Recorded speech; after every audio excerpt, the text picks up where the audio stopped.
ఇచ్చినటువంటి యొక్క మంచి తరుణాన్ని బట్టి ప్రభుకి కృతజ్ఞతలు చెల్లిద్దాం.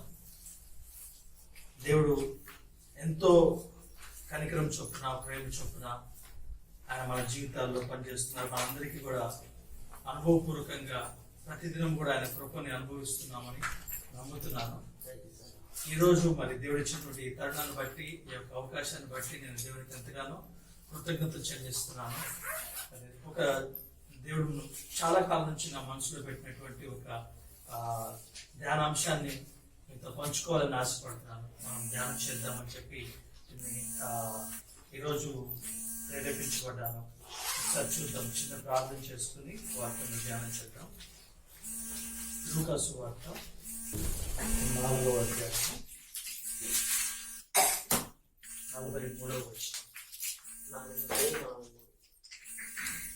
ఆయన నేనితర పట్టణములలోనూ దేవుని రాజ్య సువార్తను ప్రకటింపవలను, ఇందు నిమిత్తమే నేను పంపబడితేనని వారితో చెప్పాను. చిన్న ప్రార్థన చేసుకున్నాను. పరిశుద్ధ తండ్రి, నాయన మీకు వందనాలు, స్తోత్రం యేసయ్యా. తండ్రి, మీ సన్నిధికి వస్తుండగా నాయన కృప చూపించండి, కనికరం చూపించండి.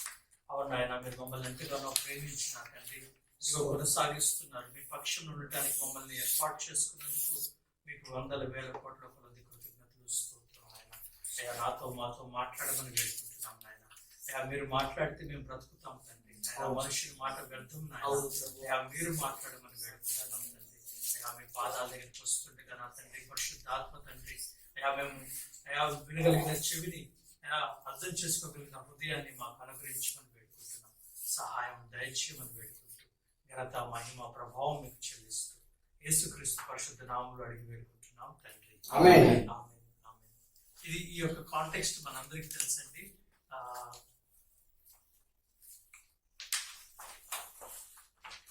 యేసు ప్రభు వారు తన పరిచయం మొట్టమొదటిగా మొదలుపెట్టినప్పుడు రాయబడినటువంటి కాంటెక్స్ట్. అలాగే మత్తయి సువార్త 4వ అధ్యాయము 23వ వచనంలో కూడా ఒకసారి చూద్దాం. 23వ వచనం. యేసు వారి సమాజ మందిరములలో బోధించుచు దేవుని రాజ్యమును గురించిన సువార్తను ప్రకటించుచు ప్రజలలోని ప్రతి వ్యాధిని, రోగమును స్వస్థపరచుచు గలిలయయంతటా సంచరించును. ఇక్కడ చూసినట్లయితే 2 చోట్ల కూడా మరి ప్రభు వారు మొదలుపెట్టినటువంటి ఆ పరిచర్యను గురించి మాట్లాడుతూ ఉన్నారు. ఏమంటారంటే ఆయన ఒక సువార్తను ప్రకటిస్తున్నారంట. ఏ సువార్తను ప్రకటిస్తున్నారంటే దేవుని రాజ్యం గురించిన సువార్త గురించి ప్రకటిస్తున్నారంట.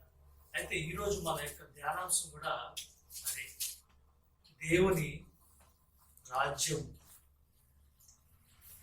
గమనించండి, అనేకమైనటువంటి సువార్తల గురించి లేదంటే ఈలోక రాజ్య సువార్త గురించి దేవుడు మాట్లాడటం లేదు, కానీ దేవుని రాజ్యం గురించినటువంటి సువార్త. అయితే మొట్టమొదటి ఈ దేవుని రాజ్యం గురించి ఈరోజు కొద్దిగా ధ్యానం చేద్దాం. దేవుని రాజ్యము అనగానే ఎలా ఉంటుంది? అది దేవుని రాజ్యము అనగానే దానికి కొన్ని లక్షణాలు ఉంటాయి కదండి. రాజ్యము అనగానే రాజు ఉంటాడు. రాజ్యం అనగానే రాజు ఉంటారు. ఈ రాజు ఈయన ఎలా ఉంటారంటే ఈయన సమస్తాన్ని పరిపాలించేవాడుగా ఉంటాడు. ఇది మనకు తెలిసింది. అయితే ఒకసారి దేవుని రాజ్యం గురించినటువంటి ఒక మనకి వివరణాత్మకంగా చెప్పబడినటువంటి వాక్య భాగాన్ని గమనిద్దాం. ప్రకటన గ్రంథము చూడండి, 4వ అధ్యాయము 8వ వచనం చివరి భాగం.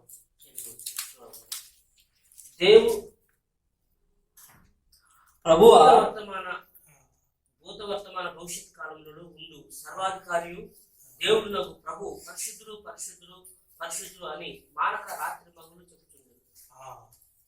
ఇక్కడ ఏమంటే ఇంకోటి 9వ వచనం కూడా చూడండి. ఆ సింహాసనము నందు ఆశీనుడై ఉండి యుగ యుగములు జీవిస్తున్న వారికి మహిమయు ఘనతయు కృతజ్ఞతా స్తుతులను కలుగుగా కానీ ఆ జీవులు కీర్తించుండగా. అయితే ఇక్కడ పరలోక రాజ్యంలో జరుగుతున్నటువంటి ఒక సంఘటన గురించి ఏ విధంగా అక్కడ జరుగుతుంది అనే దాన్ని దర్శన రూపకంగా యోహాను గారికి దేవుడు చూపించిందని రాసుకున్నారు. ఏమంటారంటే అక్కడ జీవులు, అక్కడ పరలోకం ముందున్న ప్రతి ఒక్కరు కూడా ఆయన్ని స్తుతిస్తూ ఆరాధిస్తూ ఉన్నారు అనేసి. అక్కడ ఇంకొక మాట రాయబడింది 9వ వచనం ఏమంటే ఆ సింహాసనమందు ఆశ్రయుడై ఉన్నాడు అనేసి. సింహాసనం ఉంది ఒక చోట. ఈ సింహాసనము దేనికి సాదృశ్యంగా ఉంది? సింహాసనం అనగానే మనకి ఏం గుర్తుకొస్తుంది? రాజరికము. సింహాసనం అనగానే అధికారం అదండి, పవర్ కి లేదంటే అథారిటీకి సూచనగా ఉంది అధికారం. ఇంకొకటి అలానే ప్రకటన గ్రంథం 5వ అధ్యాయంలో చూద్దాం 13వ వచనం చివరి భాగం. అంతటా పరలోకమందును భూలోకమందును భూమి క్రిందను సముద్రము ఉన్న ప్రతి సృష్టము అనగా వాటిలో ఉన్న సర్వమును సింహాసనశీనుడై ఉన్న వానికి గొర్రె పిల్లకును స్తోత్రమును ఘనతయు మహిమయు ప్రభావమును యుగ యుగములు కలుగునుగా అని చెప్పుట వింటిని. ఇక్కడ కూడా సింహాసనం గురించి మాట్లాడుతూ ఉన్నారు, కానీ ఎవరు మాట్లాడుతున్నారు అనేది కూడా చెప్పబడింది. అంటే పరిపాలించే వాళ్ళు ఉన్నప్పుడు పరిపాలితులు కూడా ఉన్నారు. ఈ రాజ్యం ఉన్నప్పుడు రాజ్యానికి ఒక సరిహద్దులు, బోర్డర్ కూడా ఉంది. ఎవరెవరు ఉన్నారని చెప్పంటారండి? పరలోకమందును భూలోకమందును భూమి క్రిందను సముద్రములో. అంటే ఈ యొక్క రాజ్యం యొక్క ఏమనొచ్చు మనం? సరిహద్దులు, బోర్డర్. అంటే ఈ రాజు పరిపాలించేటువంటి రాజ్య భాగం అనుకోవచ్చు అనేది. ఇది రాజ్య భాగం అనుకోవచ్చు. అంటే మనం గుర్తుంచుకోవాలి, సింహాసనము అనగానే మొట్టమొదటిగా అధికారానికి, పవర్ కి ఏ విధంగా సాదృశ్యంగా ఉందో ఆ రాజు యొక్క అధికారం ఎక్కడి వరకు చెల్లుబడి అవుతుంది అనేది ఆ రాజ్యం కదండి. ఎక్కడి వరకు ఆయన చెల్లుబడి అవుతుంది? బోర్డర్స్ వరకే. ఇప్పుడు మన దేశం యొక్క అధికారం ఎక్కడి వరకు చెల్లుబడుతుంటే మన రాజ్యం వరకే చెల్లుబడి అవుతుంది, వేరే చోటుకి వెళ్ళగలదు. అయితే దేవుని యొక్క రాజ్యం యొక్క సరిహద్దులు అని చెప్పినప్పుడు ఇందాక చూసినాం, పరలోకమందు భూమి క్రింద పాతాళము సమస్తములో కూడా ఆయన రాజ్యము, ఆయన అధికారము చెల్లుబడి అవుతుంది అని మనం అర్థం చేసుకోవాలి. అయితే ఈ దేవుని రాజ్యం గురించి దేవుడు మాట్లాడుతూ ఉన్నప్పుడు కొన్ని మాటలు మనకు గుర్తు చేద్దాం. మీరు గమనించినట్లయితే పరిసయ్యులకి ఎప్పుడు కూడా ప్రభు వారితో ప్రశ్న అడిగేవారు. ఒక ప్రశ్న ఏం అడిగారంటే, నీకు ఎవరు అధికారం ఇచ్చారు ఇది చేయడానికి? అనండి, ఎవరు అధికారం ఇచ్చారు ఇది చేయడానికి? ఈ దేవుని రాజ్యము చాలా సిస్టమాటిక్ గా ఏర్పాటు చేయబడింది అని చెప్పి మనం అర్థం చేసుకోవచ్చు. ఎందుకంటే మనం బైబిల్ గ్రంథంలో చూసినప్పుడు పెద్దలు ఉన్నారు, దూతలు ఉన్నారు. ఇవన్నీ ఒక సిస్టమాటిక్ గా, అంటే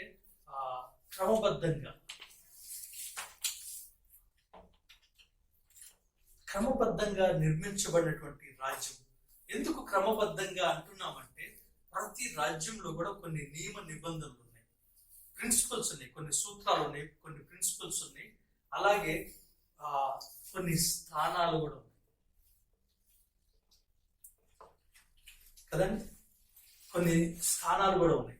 అయితే వీటిని ఎలా అర్థం చేసుకోవచ్చు అంటే, ఈ యొక్క చిన్న చిన్న స్థానాలు ఎలా ఉందంటే, ఈ రాజు సర్వాధికారి అయితే ఈయన అధికారాన్ని కొంతమందికి షేర్ చేస్తూ ఉంటాడు. అట్లా షేర్ అవుతా ఉంటుంది. అయితే ఇంకొకటి, రాజ్యము అనగానే దాని యొక్క ప్రాముఖ్యమైన లక్షణం ఏంటంటే, రాజ్యము విస్తరించడానికి ప్రయత్నం చేస్తుంది.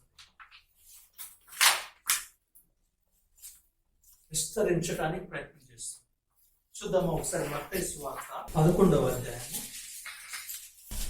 12వ వచనం. బాప్తిస్మమిచ్చు యోహాను దినములు మొదలుకొని ఇప్పటి వరకు పరలోక రాజ్యం బలాత్కారంగా పట్టబడుతున్నది, బలాత్కారులు దాన్ని ఆక్రమించుకుంటున్నారు. బలాత్కారంగా పరలోక రాజ్యము ముందుకు పట్టబడుచున్నది. ఇంగ్లీష్ లో ఏమంటే, it advances by force or violence. అంటే అది రాజ్యం ఎలా ముందుకు కొనసాగుతుందంటే, అయ్యా బాబు నాకు ఒక జాగా స్థలం ఇస్తావా, నేను ఇంకా రాజ్యం చేసుకుంటాను అని చెప్పి అనట్లేదు. వాళ్ళు ఏం చేస్తున్నారు? తన శత్రువుని జయించి ముందుకు కొనసాగుతూ ఉంటుంది. రాజ్యం యొక్క ప్రధాన లక్షణము విస్తరిస్తుంది. అందుకే యేసు ప్రభు వారు ఏమంటారంటే, పరలోక రాజ్యం గురించి మాట్లాడతా, బలత్కారులు పట్టబడుతున్నారు. బలత్కారుల చేత ఈ పరలోక రాజ్యం అడ్వాన్స్ అవుతుంది. ఎవరు ఈ బలత్కారులు? సాతాను కాదు, పరలోక రాజ్యపు సంబంధులు, రాజ్య సంబంధులు ఏం చేస్తున్నారంట? ఫోర్స్ తోటి ఈ రాజ్యాన్ని ముందుకు తీసుకెళ్తున్నారు. ఫోర్స్ తోటి ఈ రాజ్యాన్ని ముందుకు తీసుకెళ్తున్నారు. అంటే ఈ రాజ్యము విస్తరిస్తున్నప్పుడు దీనికి తన యొక్క శత్రువులను జయించుకుంటూ ముందుకు వెళ్ళేటువంటి లక్షణం కూడా కలిగి ఉంటుంది కదండి. ఈ శత్రువులను జయించేటువంటి లక్షణం కూడా కలిగి ఉంటుంది. ఇప్పుడు ఏ రాజ్యము బాగా అభివృద్ధి చెందుతుంది? బలమైన రాజ్యము బాగా అభివృద్ధి చెందుతుంది. ఎందుకంటే ఎవరికి ఎక్కువ బలం ఉంటే వాళ్ళు అడ్వాన్స్ అవుతున్నారు. గమనించినట్లయితే యేసు ప్రభు వారు తన పరిచర్య మొదలు పెట్టగానే ఫస్ట్ జరిగినటువంటి పరిచర్య ఏంటంటే, యేసు ప్రభు వారు గమనించినట్లయితే ఆయన పరిచర్య మొదలు పెట్టగానే చూడండి ఒకసారి లూకా సువార్త 4వ అధ్యాయము 34వ వచనం. వాడు నజరేయుడైన యేసు, మాతో నీకేమి, మమ్ము నశింపజేయవచ్చితివా? నీవెవడవో నేను ఎరుగుదును, నీవు దేవుని పరిశుద్ధుడవని బిగ్గరగా కేకులు వేశాను. గమనిస్తే ఏం జరుగుతుంది? యేసు ప్రభు వారు మొట్టమొదటి మార్కు సువార్త 1వ అధ్యాయంలో రాయబడింది. యేసు ప్రభు వారు పరిచర్య మొదలు పెట్టగానే ఫస్ట్ పరిచర్య ఏం జరిగిందంట? శత్రువుని జయించడం జరుగుతుంది, శత్రువుని వెళ్ళగొట్టడం జరుగుతుంది. అయితే అంతకుముందు మరి పాత నిబంధనలో కానీ ఎక్కడ కూడా ప్రామినెంట్ గా రాయబడినటువంటి ఒక పరిచర్య, అదే దయ్యములను వెళ్ళగొట్టడం. దయ్యములను వెళ్ళగొడుతున్నారు. ఎందుకు దయ్యాలను వెళ్ళగొడుతున్నారు అసలు ప్రభు వారు? ఎందుకంటే వీడికి కూడా ఒక రాజ్యం ఉంది కదండి. వీడికి కూడా ఒక రాజ్యం ఉంది. ఈ రాజ్యం ఎలా ఉంది?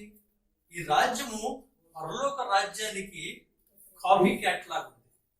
ఎందుకంటే వాడు క్రియేటర్ కాదు, వాడు సృష్టికర్త కాదు, లేదంటే వాడు సొంతగా క్రియేట్ చేయగలిగిన సామర్థ్యం కలిగిన వాడు కాదు. కానీ దేవుడు క్రియేట్ చేసిన దాన్ని కాపీ కొట్టుకొని దాన్ని తయారు చేసుకున్నాడు. అంటే వానికి రాజ్యంలో కూడా కొన్ని స్థానాలు, ఒక సిస్టమ్ ఉంది.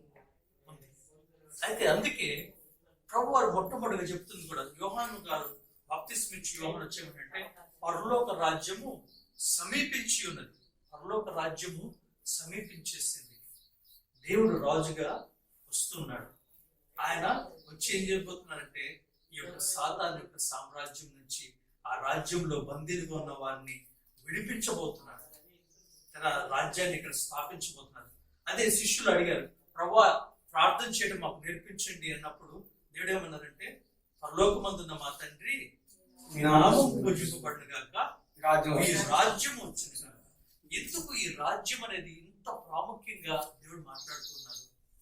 ఈ రాజ్యము అన్నప్పుడు దీంట్లో మనం ధ్యానం చేస్తుండే కొద్ది మనకు కొన్ని విషయాలు ధ్యానం చేద్దాం.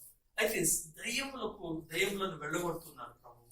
అయితే వానికి కూడా ఒక రాజ్యం ఉంది, వానికి కూడా కొంత సైన్యము, శక్తి యుక్తులు ఉంది. అయితే ఆత్మ సంబంధమైన లోకంలో మనం గమనించినప్పుడు అండి, మూడు రకాల ఆత్మజీవులు ఉన్నాయి కదా. మొట్టమొదటిది దేవుడు, ఆయన పరలోక సంబంధులందరూ అనుకుందాం. దేవదూతలు కానీ, పెద్దలు కానీ, కెరూబులు కానీ, శరాపులు కానీ, వీళ్ళందరూ కూడా దేవుడు మరియు పరలోక సంబంధులు. వాళ్ళందరూ కూడా ఆత్మ సంబంధమైన వారు. 2 సాతాను మరియు వాని యొక్క దూతల సమూహాలు, వీళ్ళు కూడా ఆత్మ సంబంధమైన వారు. 3వది మనిషి కూడా ఆత్మ సంబంధమైన వాడు. ఎందుకంటే మొట్టమొదటిగా ఆదికాండంలో రాయబడింది, దేవుడు తన నాసికారంధ్రంలో జీవవాయువును ఊదగా నరుడు జీవ ఆత్మ ఆయన, అతడు జీవించుచున్న ఆత్మగా ఉన్నాడు. అర్థం చేసుకుంటే ప్రతి మనిషి కూడా ఆత్మ అయినటువంటి మనిషి ఈ శరీరంలో ధరించుకొని ఈ లోకంలో జీవిస్తున్నాడని అర్థం చేసుకోవచ్చు. అందుకే బైబిల్లో కూడా ఏం రాయబడిందంటే, యోహాను సువార్త 1వ అధ్యాయంలో వాక్యం వాక్యము శరీరధారి అయి శరీరమును ధరించుకోవడం జరిగింది. అలాగే వాక్యమే ఆత్మను కూడా మనం అర్థం చేసుకోవచ్చు. అంటే ఆత్మ శరీరమును ధరించుకోవడం జరిగిందని అర్థం చేసుకుంటున్నాం. అయితే ఈ ఆత్మ సంబంధమైన లోకంలో మనుషుని ఆత్మకి ఎటువంటి శక్తి లేదండి. మనుషుని ఆత్మ ఏమి చేయనటువంటి శక్తి లేదు. సాతానికి అతను అంతకుముందు దేవదూతగా ఉన్నాడు, దేవుడు కొన్ని అధికారం ఇచ్చినాడు కాబట్టి శక్తి కలిగి ఉన్నాడు, కొంత శక్తి కలిగి ఉన్నాడు. కానీ దేవుడు సంపూర్ణమైనటువంటి సర్వశక్తిమంతుడిగా ఉన్నాడు. ఈ సాతాను ఏం చేస్తున్నాడు? ప్రతిసారి మనిషి మీద దాడి చేస్తున్నాడు కదండి. దాడి చేస్తే ఏం చేస్తున్నాడు? వీడిని జయించడానికి లేదంటే వీడిని పాడు చేయడానికి, నాశనం చేయడానికి ప్రయత్నిస్తున్నాడు. అప్పుడు మనిషికున్న ఒకే ఒక ఆప్షన్, మనిషికున్న ఒకే ఒక దిక్కు ఏంటంటే సాతానికన్నా బలమైన మన దగ్గరికి వెళ్తాం, అదే దేవుని దగ్గరికి వెళ్తాం. ఎందుకంటే తను ఎవరు కొడుతున్నారో వాడికన్నా బలమైన వాడి దగ్గరికి వెళ్ళటమే ఒకే ఒక దిక్కు, అంటే ఖచ్చితంగా దేవుని దగ్గరికే వెళ్ళాలి. అయితే మనం అర్థం చేసుకుంటే సాతాను కూడా ఎందుకు, మనకి యెషయా గ్రంథం 14వ అధ్యాయంలో రాయబడింది అసలు ఎందుకు సాతాను పడిపోయాడు అనేది. తను ఒక కెరూబుగా లేదంటే దేవుణ్ణి ఆరాధించేటువంటి దేవుని సన్నిధిలో ఉన్నవాడు ఎందుకు పడిపోయాడంటే అతను దీన్ని కోరుకున్నాడు. దేని కోరుకున్నాడు? అధికారాన్ని, సింహాసనాన్ని. ఏమన్నాడు? ఉత్తర సభాపర్వతం మీద నా సింహాసనాన్ని వేసుకుంటానని నేను హెచ్చించుకుంటానని చెప్పి కోరుకున్నప్పుడు దాని నుంచి అతను పడిపోతా ఉన్నాడు. అయితే గమనించినట్లయితే అప్పటి నుంచి ఇప్పటి వరకు కూడా అతను చేస్తున్నటువంటి మోసం కూడా దాని మీదే బేస్ అయింది. గమనించండి, బైబిల్ గ్రంథంలో రాయబడింది అవ్వ మోసగించబడినదే అని రాయబడింది. అవ్వ ఏ విషయంలో మోసగించబడింది? అవ్వ ఏ విషయంలో మోసగించబడిందంటే సాతాను వచ్చి అవ్వకు చెప్తున్నాడు, మీరు దినమున దేవుని వంటి వారు అవుతారు. దేవుని వంటి వారిలో దేని గురించి దేవుని వంటి వారు అవుతారు ఆకర్షణీయంగా ఉంది.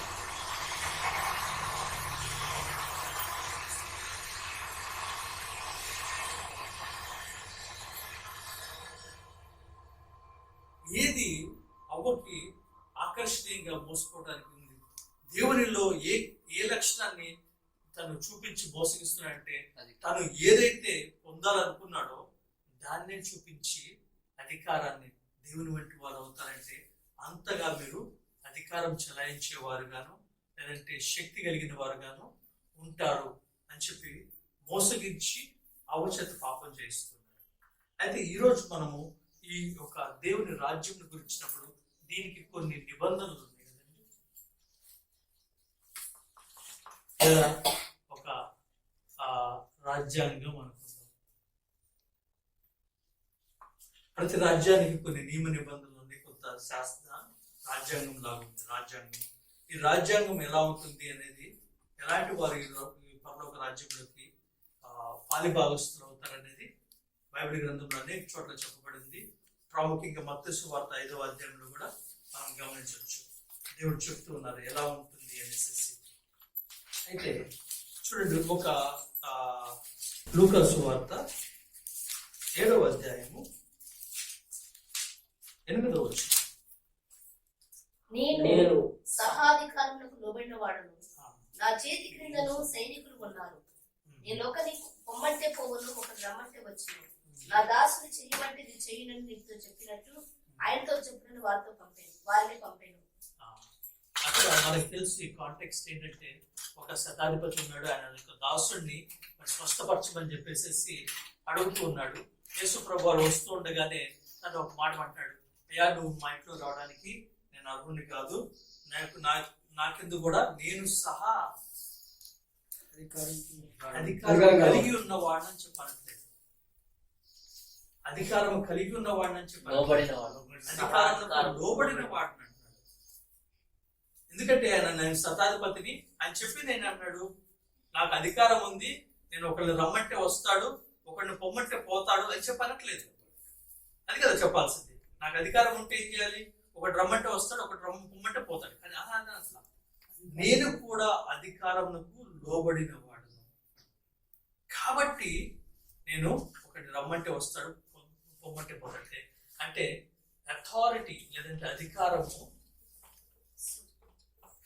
లోబడినప్పుడు అధికారాన్ని ఎక్సర్సైజ్ చేసే రైట్ వస్తుంది అని చెప్పి అర్థం చేసుకోవచ్చు. అంటే ఆ శతాధిపతి ఏం చెప్తాడంటే ఈ అధికారానికి లోబడినాడు కాబట్టి తనకి ఇవ్వబడిన అధికారాన్ని వినియోగించేటువంటి సామర్థ్యం లేదంటే అర్హత కలిగి ఉంటున్నాడు. ఒకసారి ఆలోచన చేస్తుంటే మత్తయి సువార్త 7వ అధ్యాయంలో కొంతమంది గురించి రాయబడి ఉంటుంది. వాళ్ళు ఏమంటారంటే ప్రభువా మీ నామమున మేము దయ్యములు వెళ్ళగొట్టలేదా, స్వస్థతలు చేయలేదా, అనేక కార్యాలు చేయలేదా అంటున్నారు. అయితే దేవుడు అంటున్నారు నేను మిమ్మల్ని ఎరుగను అంటారు. వాళ్ళు ఏం చెప్తున్నారంటే రిజల్ట్ చెప్తున్నారు, ఎక్సర్సైజ్ చేస్తున్నారు. ఇదిగో మేము మీ నామమున దయ్యాలు వెళ్ళగొట్టాము, స్వస్థతలు చేసాము, ఇంకేదో చేసాము అని చెప్పి అంటున్నటువంటి దీని గురించి మాట్లాడుతున్నారు. కానీ దేవుడు ఏమన్నారంటే నేను మిమ్మల్ని ఎరుగను అంటున్నాను. అంటే ఒక విధంగా ఆలోచన చేస్తుంటే ఏమని అర్థమవుతుందంటే వీళ్ళకి ఒక అధికారం ఇవ్వబడింది, కానీ ఈ అధికారాన్ని ఆయన అధికారం కింద ఉండి పనిచేయటం లేదు. మనకు అర్థం చేసుకుంటే మనకు పిస్టల్ ఇవ్వబడింది అనుకోండి, ఒక పోలీస్ ఆఫీసర్కి పిస్టల్ ఇవ్వబడింది. ఆయన పిస్టల్ ఇవ్వబడిన దాంతో ఆయన సొంత పనులు చేశాడు అనుకోండి, అది అధికారంకు లోబడిందా, లీగల్ అధికారాన్ని అతిక్రమించడం. కానీ పిస్టల్ ఎవరు ఇచ్చారు? గవర్నమెంటే ఇచ్చింది. అధికారము గవర్నమెంటే ఇచ్చింది, కానీ దాన్ని దేనికి వాడాడు అనేది దాన్ని బట్టి ఆధారపడి ఉంటుంది. అయితే ఇందాక చూద్దాం, ఎక్సర్సైజ్ చేసేటువంటి అథారిటీ గురించి మాట్లాడుతూ ఉన్నారు. అయితే దేవుడు ఒక మాట అంటున్నారు, ఈ యొక్క పవర్ కి సంబంధించినటువంటి రాజ్యము అనగానే పవర్ అథారిటీ గురించి ఉంది. అలాగే నిబంధనలు రాజ్యాంగం గురించి కూడా దేవుడు మాట్లాడుతూ ఉన్నారు.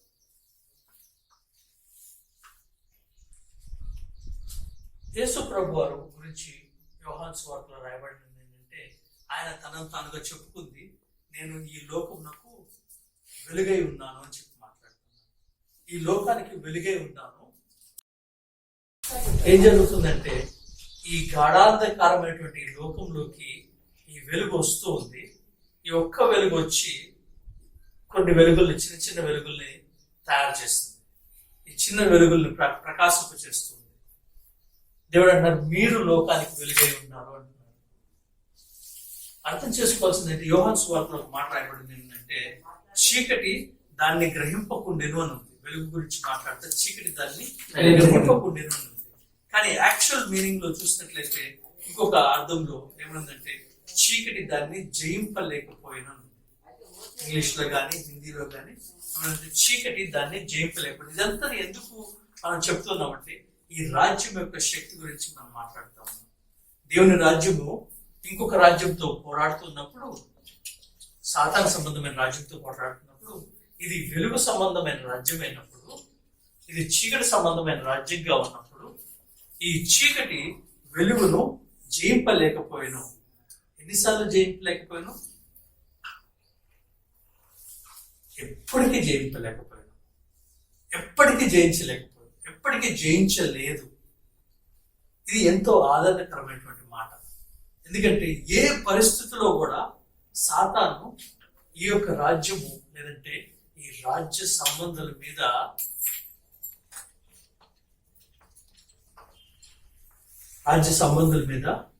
విజయాన్ని పొందలేడు. చూద్దామండి, ఒక మాట రాయబడింది 2వ కొరింథీయులకు రాసిన పత్రిక 2వ అధ్యాయము 14వ వచనం. మా ద్వారా ప్రతి స్థలమందును క్రీస్తును గురించిన జ్ఞానం యొక్క సువార్తలను కనపరుచుతూ ఆయన యందు మమ్మల్ని ఎల్లప్పుడూ విజయోత్సవంతో ఊరేగించుతున్న దేవునికి స్తోత్రం. ఎప్పుడండి? ఎల్లప్పుడు విజయోత్సవం, ఎల్లప్పుడూ విజయోత్సవం, ఎల్లప్పుడు. ఒకసారి కాదు, 2 సార్లు కాదు, లేదంటే కొన్నిసార్లు కాదు, ఎల్లప్పుడు. అందుకే దేవుడు ఏం రాకించంటే చీకటి వెలుగును జయించలేకపోయాను అనేసి. అంటే అపవాదికి సంబంధించిన యొక్క రాజ్యము అంతయు కూడా కలిపి ఈ యొక్క వెలుగును జయించలేదు అనేసి. ఇక్కడే మనం మోసపోతూ ఉంటాం. కొన్నిసార్లు మన యొక్క ప్రార్థన చేస్తున్నప్పుడు దేవుడు ఒక గొప్ప విశ్వాస సంబంధమైన ఆదరణకరమైన వాక్యం ఏంటంటే, ఆయన అపవాదిని సాతాన్ని జయించేశాడు. ఇప్పుడు కొత్తగా ఆయన జయించిపోవటం ఏమండి కదా, ఆయన ఆల్రెడీ జయించాడు. ఎక్కడ జయించారు, ఎప్పుడు జయించారంటే ఆయన సులువు మీద జయించేశారు. వాడి యొక్క తలను చిరుకు తొక్కాడు, సాతాను తలచుతాడు. ఇది నిజంగా మన యొక్క ప్రార్థనకు కానీ మన యొక్క జీవితానికి కానీ ఎంతో బలమైనటువంటి విశ్వాసంతో ఆ బలం కలిగించేటువంటి శక్తి కలిగించేటువంటి ఒక సత్యం. ఎందుకంటే ఇందాక మనం చూసాం, డిసీవ్ కదా, మోసపరిచాడు.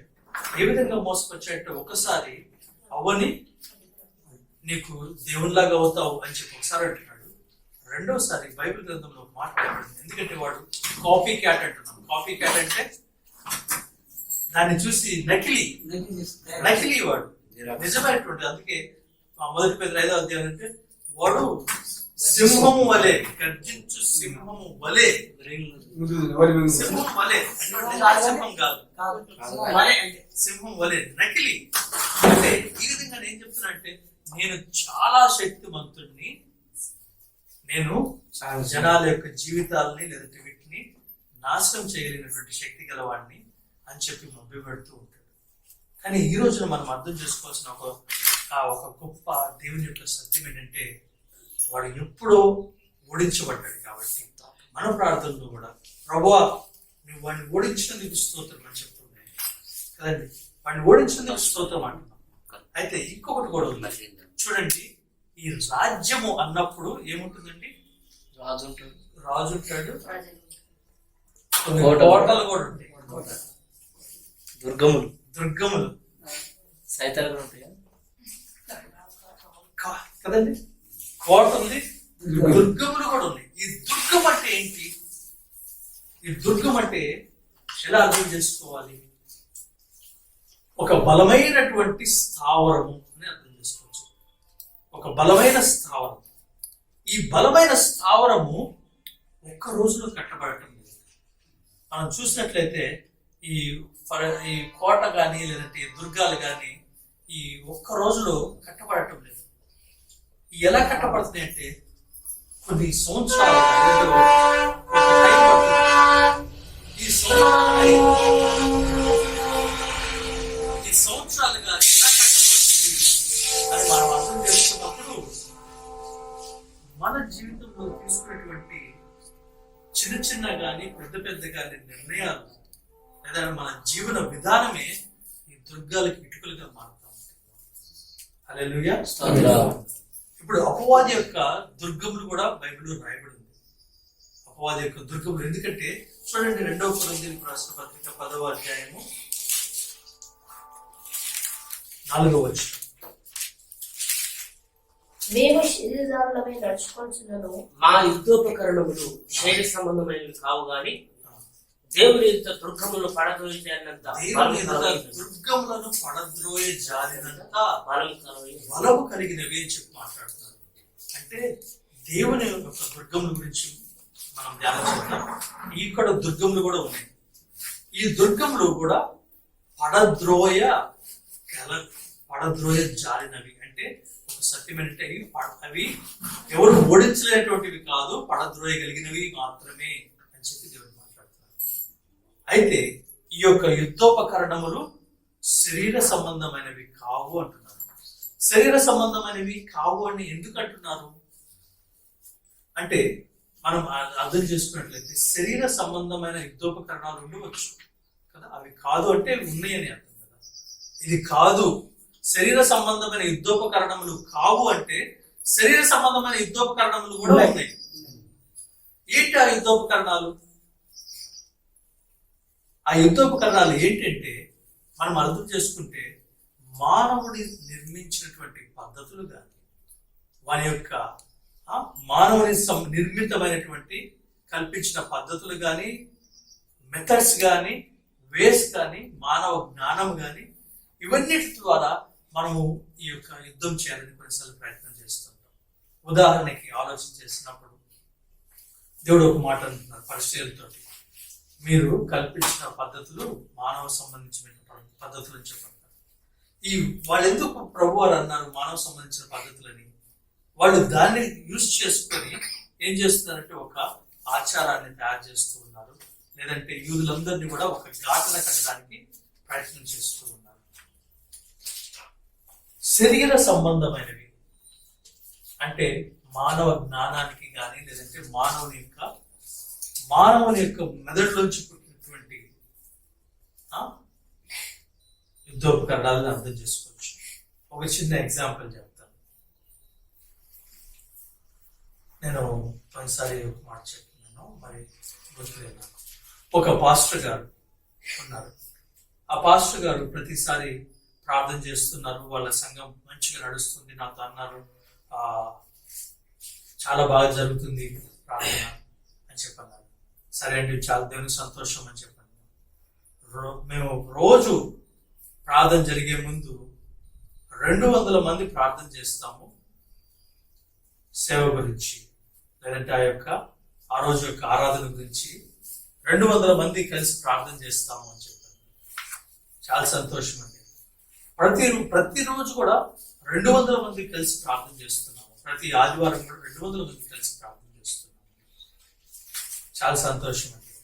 అయితే నాకు అప్పుడు ఆలోచన చేస్తున్నప్పుడు ఒక మాట గుర్తుకొచ్చింది. దావీదు చక్కగా పరిపాలిస్తూ ఉన్నాడు. ఈ ఇశ్రాయేలు మొత్తం మీద ఆయన రాజుగా ఉన్నాడు. తన శత్రువులందరూ కూడా అణిచివేయబడ్డారు. రాజ్యం అంతా నిమ్మళంగా ఉంది. అప్పుడు దావీదుకు ఒక ఆలోచన వచ్చింది. ఏమనంటే, అయ్యా మనము అసలు ఇశ్రాయేలు ఎంతమంది ఉన్నారో లెక్క చూద్దాం అని చెప్పి ఒక ఆలోచన వచ్చింది.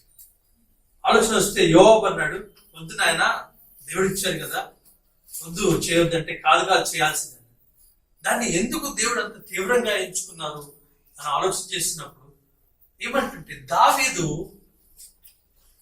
ఆ లెక్క చూసిన తర్వాత ఇశ్రాయేలు 50 లక్షల మంది 60 లక్షల మంది ఎంతమంది ఉన్నారో తెలుస్తుంది. దీంట్లో ఎంతమంది ఉన్నారో ఒక 20 లక్షల మంది సైన్యం అనుకోండి. ఈ రోజున దావీదు యొక్క ఆధారం ఏమవుతుంది? సైన్యం అవుతుంది. నాకు 20 లక్షల మంది సైన్యం ఉంది నాకు అని అనిపిస్తుంది. అంతకుముందు దావీదు యుద్ధం వస్తే, ఏ రాజు కూడా యుద్ధం వస్తే ఏం చేయాలి? శత్రువులు వచ్చారు, నన్ను చంపడానికి వచ్చారు. జనరల్ గా ఏ రాజు అయినా కానీ యుద్ధం చేయడానికి వెళ్తాడు. కానీ దావీదు విచారణ చేయడానికి వెళ్ళేవాడు. దేవుని యొక్క విచారణ చేయడానికి, దేవా యుద్ధానికి వెళ్ళాలా వద్దా? దేవుడు ఒకవేళ వద్దు దావీదు వెళ్ళొద్దంటే మానుకునేవాడు.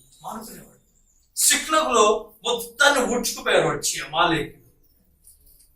తన భార్యల్ని పిల్లల్ని మొత్తాన్ని తీసుకుని వెళ్ళిపోతే అప్పుడు దావీదు విచారణ చేస్తాడు, దేవా నేను వాళ్ళని వెంబడించాలా వద్దా? అంటే అలాంటి దావీదు ఈ యొక్క సైన్యాన్ని లెక్క చూసినప్పుడు 20 లక్షల మంది సైన్యం ఉన్నారు నా వెనకాల. ఇప్పుడు మన యొక్క ఆధారం మారిపోతా ఉంది.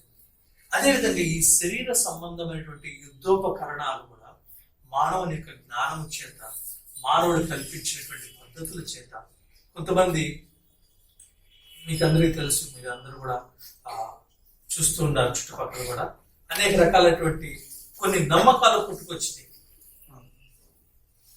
విచిత్రమైన నమ్మకాలు ఉన్నాయి ప్రెసెంట్. ఆ నమ్మకాలు ఎక్కడి నుంచి పుట్టుకొచ్చినాయో డిఫరెంట్. ఒక దేవుని సేవకులతో నేను మాట్లాడుతున్నాను.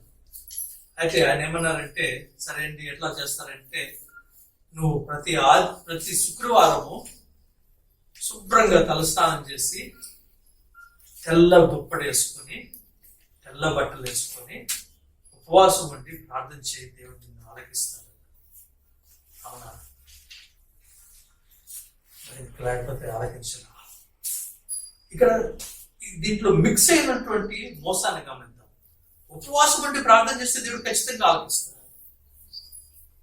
ఉపవాసం ఉండి ప్రార్థన చేయడం దేవుని చిత్తం, ఆలకిస్తాడు.